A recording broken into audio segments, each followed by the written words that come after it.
कोपरी waterfront प्रकल्पातील नादुरुस्त ठिकाणांची तात्काळ दुरुस्ती होणार.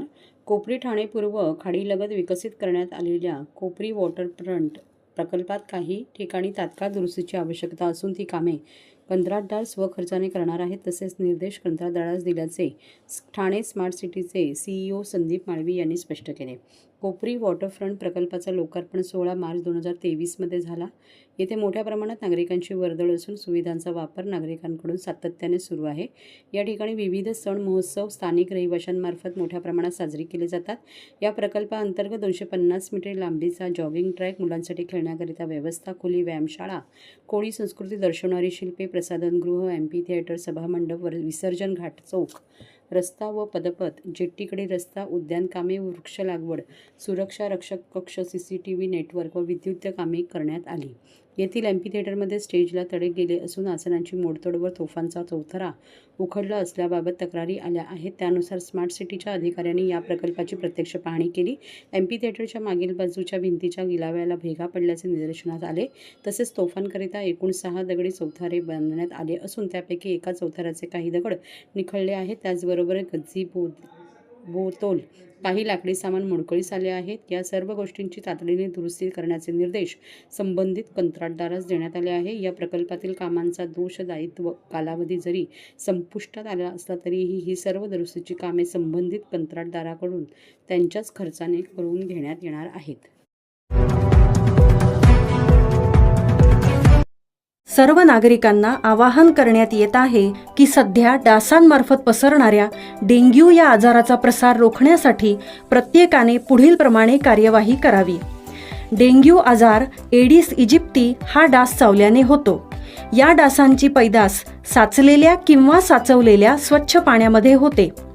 8 दिवसांपेक्षा जास्त दिवस पाणी उघडे व साचून राहिल्यास त्यात डास अंडी घालतात. अंड्यांच्या अळ्या तयार होऊन पुढे डास तयार होतात. यासाठी आपल्या घरातील पाणीसाठे उदाहरणार्थ बॅरल्स, पिंपे, टाक्या, हौद, रांजणे इत्यादी दर आठवड्याला रिकामे करून घासून पुसून कोरडे करून पुन्हा भरावे. 1 दिवस कोरडा दिवस म्हणून पाळावा.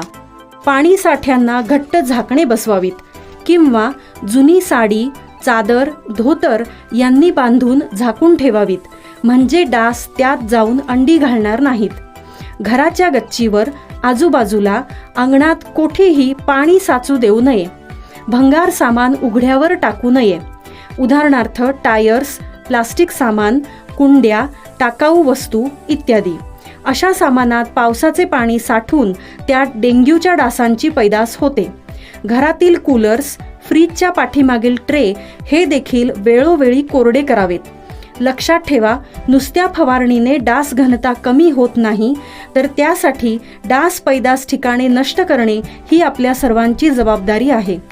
कोणताही ताप अंगावर न काढता जवळच्या शासकीय रुग्णालयात मोफत औषधोपचार घ्या. अशा प्रकारे नागरिकांनी सहकार्य केल्यास डेंग्यूचा प्रसार रोखणे सहज शक्य आहे.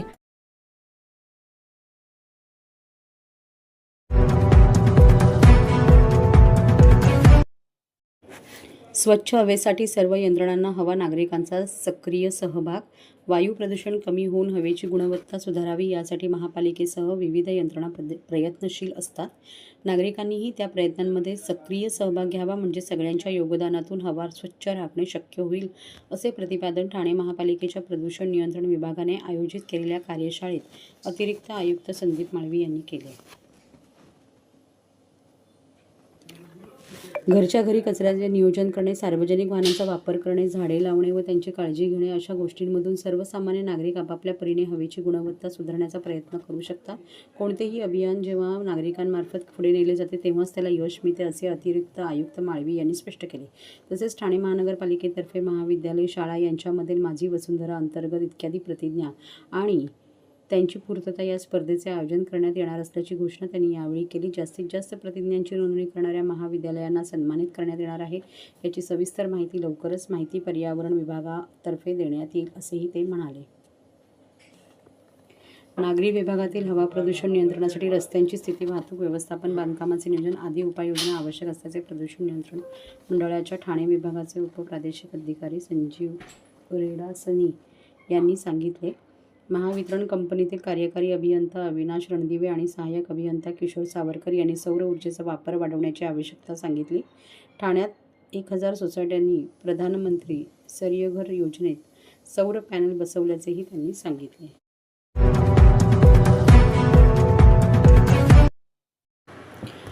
दिव्यात इमारतीच्या 12व्या मजल्यावरून पडून कामगार महिला ठार. दिवा शहरातील अधिकृत बांधकाम सुरू असलेल्या इमारतीच्या 12व्या मजल्यावरून पडून कामगार महिला ठार झाल्याची घटना घडली आहे. दिवा शहरातील छत्रपती शिवाजी महाराज चौकासमोरील चंद्रागण रेसिडेन्सी या अधिकृत बांधकाम सुरू असलेल्या इमारतीच्या 12व्या मजल्यावरून महिला कामगार डकमध्ये पडल्याने सदर मजदूर महिलेचा दुर्दैवी मृत्यू झाला आहे. प्रसंगी घटनास्थळाहून सदर महिलेचा मृतदेह पुढील कारवाईसाठी कळवा येथील छत्रपती शिवाजी महाराज रुग्णालयात पाठवला असून पुढील तपास मुंब्रा पोलीस स्टेशन अंतर्गत उपपोनी अनिल शिंदे यांच्या मार्गदर्शनाखाली दिवा पोलीस करत आहे. दिवा शहरातील छत्रपती शिवाजी महाराज चौकासमोरील चंद्रागण रेसिडेन्सी फेज 4 या अधिकृत बांधकाम सुरू असलेल्या इमारतीच्या 12व्या मजल्यावरून ललिता ठाकूर वय 35 मूळ राहणार गुलबर्गा कर्नाटक या काल दुपारच्या दरम्यान काम करत असताना पडल्याने गंभीर जखमी झाल्याने त्यांचा अंत झाला. त्यांच्या पश्चात पती व 3 मुले असून प्रकरणी पोलिसांनी कायदेशीर प्रक्रिया सुरू केली असून पुढील तपास दिवा पोलीस करत आहे.